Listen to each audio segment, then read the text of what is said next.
Hasula sig paning kamot oy, dili na ko. Diri ra jud siguro kutob ako makaya, kapoy na. Nadyo'y times nga sukdon tas mga problema. Suwayon tas mga hagit sa kinabuhi. Kanang malipayon man unta ta, makigatubang sa uban.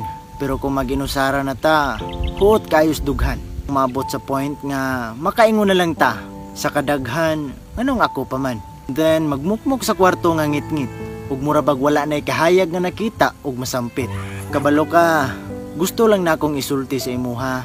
Nga dili ra ikaw ang naay gisagubang nga dakong problema. Posible nga hasta ng tao nga giatubang nimo naay problema nga mas dako pa sa imo. Ayaw i-down o gilugmok ang imong kaugalingon sa mga problema nga kabalo kong kaya nimo. Nabuhi ta diri sa kalibutan nga naay rason ug naay tagsa-tagsa ka mga responsibilidad.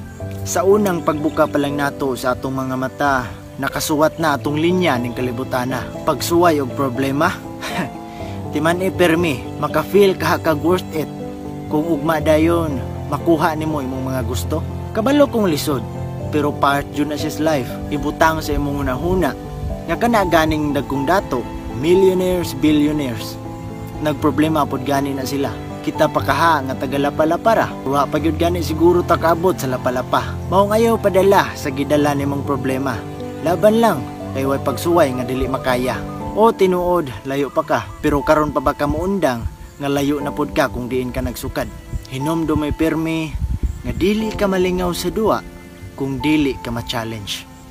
Have a good day and keep safe.